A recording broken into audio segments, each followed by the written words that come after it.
Hello everyone, this is Diksha Rathore and welcome back to my channel. तो आपकी dear child development की जो pedagogy है उसमें से हमने क्वेश्चन इसमें लिए हैं जो आपके सभी टेट एग्ज़ाम के लिए इंपॉर्टेंट है। तो आपको क्या करना है, वीडियो को पूरा देखना है, वीडियो को लाइक एंड शेयर कर दीजिए, चैनल को सब्सक्राइब कर लीजिए। तो सबसे पहला पॉइंट है, कौन सा सीखना अस्थायी होता है, यानी किसके द्वारा जो है हम जो सीखते हैं वो परमानेंट रहता है आपके माइंड में जब हम समझकर सीखते हैं, है ना। अगर हम रटते हैं तो वो सिर्फ कुछ ही देर तक याद रहेगा और हम भूल जाएंगे, लेकिन अगर हम समझकर सीखते हैं तो वो परमानेंटली हमारे माइंड में स्टोर हो जाता है और हम जो है टाइम आने पर हमें वो याद रहता है। तो समझकर सीखना जो है सबसे बेस्ट होता है। अगला है, क्रियात्मक अनुसंधान का उद्देश्य है यानी फंक्शनल रिसर्च। ठीक है, तो इसका उद्देश्य क्या है, तो ये है विद्यालय तथा कक्षा की शैक्षिक कार्य प्रणाली में सुधार लाना। ओके। अगला है, कोहलबर्ग का विकास सिद्धांत किससे संबंधित है। तो कोहलबर्ग ने कौन सा सिद्धांत दिया था, तो ये इन्होंने दिया था नैतिक विकास का सिद्धांत। ठीक है, 3 स्टेजेस इन्होंने बताई थी और हर एक स्टेजेस के 2 उपचरण बताए थे, यानी टोटल जो है 6 चरण इन्होंने बताए थे और स्तर कितने बताए थे इन्होंने, 3 स्तर। ओके। आगे है, जिन इच्छाओं की पूर्ति नहीं होती है उनका भंडार गृह है, तो ये है इदम। इड, ईगो, सुपर ईगो, है ना, ये किसने बताई थी, ये बताई थी सिगमंड फ्रायड ने। और इन्होंने कहा था कि जिन इच्छाओं की पूर्ति नहीं होती है तो उनका भंडार गृह है इदम। किस अवस्था को गोल्डन एज के नाम से भी जाना जाता है, तो ये माना जाता है किशोरावस्था को। गोल्डन एज के नाम से जाना जाता है किशोरावस्था को। बच्चों की पढ़ाई आरंभ करने की जो आदर्श आयु है तो वो है 6 ईयर। ठीक है डियर, बहुत इंपॉर्टेंट क्वेश्चन है आपके सभी टेट एग्जाम में, इसमें पूछे जाते हैं और ये आपकी संपूर्ण पैडागोजी से इंपॉर्टेंट पॉइंट्स लिए गए हैं। ठीक है, 6 से 14 वर्ष में बालक बालिकाओं को शिक्षा का अधिकार संविधान के किस संशोधन में जोड़ा गया, तो ये जोड़ा गया 86वें संशोधन में। 85 IQ वाले बच्चों की श्रेणी में आते हैं, यानी जिन बच्चों का IQ 85 होता है तो वो किस कैटेगरी में आते हैं, तो ये आते हैं मंदबुद्धि बालकों की श्रेणी में। अंतर्मुखी और बहिर्मुखी एवं उभयमुखी का वर्गीकरण किसके द्वारा किया गया, तो ये किया गया यूंग द्वारा। इन्होंने 3 जो है टाइप्स बताए थे, वर्गीकरण किया था इन्होंने पर्सनैलिटी का। अंतर्मुखी यानी जो अपने में रहते हैं, एकांतवासी होते हैं, किसी के साथ ज़्यादा बातचीत नहीं करते, है ना, ना ही वो शेयर करते हैं कुछ बातें। बहिर्मुखी होते हैं जो मिलनसार होते हैं, अच्छे इनके फ्रेंड्स होते हैं, कम्युनिकेशन इनका बहुत अच्छा होता है, जैसे पॉलिटिशियन हो गए, है ना, ये सभी बहिर्मुखी व्यक्तित्व के व्यक्ति हैं। और उभयमुखी होता है, इन दोनों का मिश्रण होता है। तो ये इन्होंने बताया था, यूंग के द्वारा जो है पर्सनैलिटी को क्लासीफाई किया गया था। ओके। विकृत लिखावट से संबंधित लिखने की योग्यता में कमी किसका एक लक्षण है, तो ये है डिस्ग्राफिया का, यानी लिखने में जो डिसेबिलिटी क्रिएट होती है ये किससे रिलेटेड है, किसका एक लक्षण है, तो ये है डिस्ग्राफिया का। पढ़ाने की सबसे अच्छी कौन सी विधि है, तो है प्रोजेक्ट विधि। परियोजना विधि के जनक कौन है, तो ये अमेरिका के जो प्रसिद्ध शिक्षा शास्त्री हैं जॉन डेवी। और जॉन डेवी के शिष्य कौन है, किलपैट्रिक। पूछा जा सकता है कि जॉन डेवी के शिष्य कौन है, तो ये है किलपैट्रिक। और प्रोजेक्ट मेथड यानी परियोजना विधि के जनक कौन माने जाते हैं, अमेरिका की ये प्रसिद्ध शिक्षा शास्त्री हैं जॉन डेवी। सूक्ष्म शिक्षण माइक्रो टीचिंग के जनक कौन है, तो ये है रॉबर्ट बुश। मॉन्टेसरी शिक्षा प्रणाली के जनक कौन है, तो ये है डॉक्टर मौर्या मॉन्टेसरी। ये इटली की दार्शनिक और मनोवैज्ञानिक है और यह विधि जो है इंद्रियों और ज्ञानेंद्रियों के प्रशिक्षण पर बल देती है। और मैंने डिटेल वीडियो बनाई हुई है सभी टीचिंग मेथड के ऊपर, ये सभी जो प्रणाली है, शिक्षा प्रणाली, इनके ऊपर मैंने डिटेल वीडियो बनाई हुई है, तो वो वीडियोस आप देख सकते हो, प्लेलिस्ट में आपको मिल जाएगी। क्लियर। खेल पद्धति के जनक कौन है, तो ये है हेनरी कॉल्डवेल कुक। डाल्टन पद्धति के जनक कौन है, तो ये है कुमारी हेलन पार्खस्ट।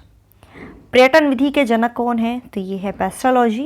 पर्यटन विधि के जनक माने जाते हैं। खोज अनुसंधान ह्यूरिस्टिक विधि के जनक कौन है, तो ये है आर्मस्ट्रॉन्ग। ठीक है, ह्यूरिस्टिक विधि जिसको हम कहते हैं इन्वेंशन मेथड। खोज विधि का संबंध किससे है, तो भूतकाल से है, यानी आपके फ्यूचर से। अन्वेषण विधि के जनक कौन है, आर्मस्ट्रॉन्ग। अन्वेषण विधि का संबंध किससे है, यानी इन्वेंशन जब हम करते हैं तो ये है प्रेजेंट यानी वर्तमान काल से। इकाई उपागम के जनक कौन है, यूनिट अप्रोच के जनक कौन है, तो मॉरिसन। जन्म के समय बालक में कितनी हड्डियां होती हैं? तो 270। शरीर में सबसे लंबी हड्डी का नाम क्या है? तो ये है फीमर, जो जांग में होती है। ठीक है। शरीर में सबसे छोटी हड्डी का नाम क्या है? तो वो है स्टेपेज, जो कान में होती है। शरीर में सबसे मजबूत हड्डी का नाम क्या है? तो वो है मैंडिबल, जो जबड़े में होती है डियर। ये बहुत ही जो है बहुत मजबूत होती है, आसानी से ये जो है टूटती नहीं है। सबसे मजबूत हड्डी होती है जबड़े में जो होती है। जन्म के समय नवजात शिशु की त्वचा का रंग कैसा होता है? जब बच्चे का जन्म होता है ना, तो उसकी त्वचा का रंग होता है हल्का गुलाबी। लेकिन 15 दिन के बाद जो स्किन कलर है ना, वो परमानेंट जो स्किन कलर होता है ना बच्चे का, तो वो उसको प्राप्त कर लेता है। ठीक है, जो नवजात शिशु की त्वचा का रंग होता है। ठीक है, और ये आपकी पैडागोजी से लिए गए क्वेश्चन है डियर, बहुत इंपॉर्टेंट है। और एक बार वीडियो को लाइक कर दीजिए जिन्होंने लाइक नहीं किया है। नवजात शिशु कितने घंटे सोता है? तो 18 से 20 घंटे सोता है, किंतु वो जो है बच्चा हर 2 घंटे में जाकर जो अपनी मांसपेशियों को घुमाता है। ठीक है, वैसे सोता तो 18 से 20 घंटे है, लेकिन वो 2-2 घंटे में जाकर अपनी मांसपेशियों को घुमाता रहता है। बालक का विकास 6 वर्ष तक लगभग कितने प्रतिशत हो जाता है? तो 90% जो है बच्चे का डेवलपमेंट हो जाता है। बालक का विकास 10 वर्ष तक लगभग कितने प्रतिशत हो जाता है? तो ये हो जाता है 95%। बाल्यावस्था में बालक की हड्डियां कितनी होती हैं? तो बाल्यावस्था में बालक की हड्डियों की संख्या होती है 270 से 350। बाल्यावस्था में कितनी हो जाती है हड्डियों की संख्या? 270 से 350। निःशुल्क एवं बाल शिक्षा का अधिकार एवं अधिनियम 2009 का विस्तार किस राज्य में नहीं हुआ? तो ये नहीं हुआ जम्मू कश्मीर। शिक्षा का अधिकार 2009 के तहत निजी विद्यालयों को यानी प्राइवेट स्कूल्स को कितने प्रतिशत सीट आरक्षित करना अनिवार्य होगा? तो ये होगा 25%। 12 वर्ष तक के बालक के मस्तिष्क का भार कितना होता है? तो ये होता है लगभग 1260 ग्राम, जबकि एक स्वस्थ मनुष्य के मस्तिष्क का भार जो होता है वो होता है 1400 ग्राम। क्लियर?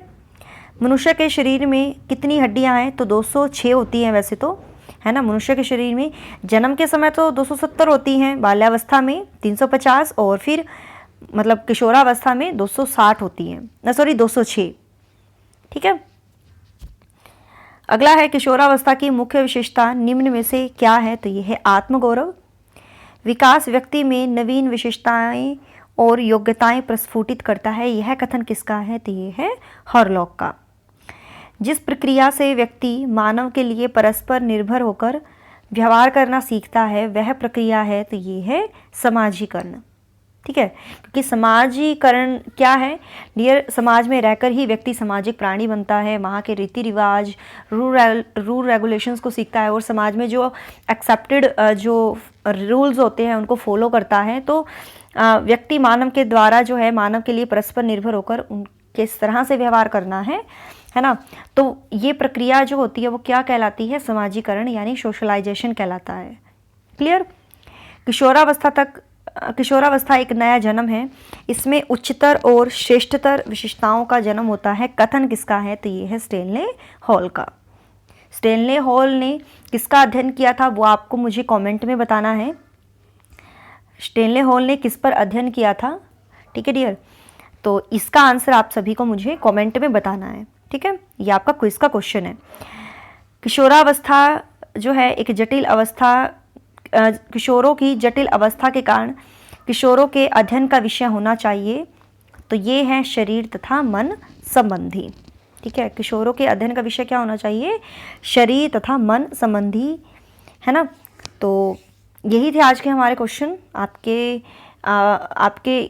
लिए कितनी हेल्पफुल रही है ये वीडियो, कमेंट में आपको बताना है। ये मेरा व्हाट्सअप नंबर है, जुड़ना चाहते हो व्हाट्सअप से तो यहाँ आप मुझे मैसेज कर दीजिए, मैं आपको ग्रुप में ऐड कर लूँगी। So thanks for watching my video, do like share and subscribe my YouTube channel. Till then bye bye, रब रखा, जय भोलेनाथ।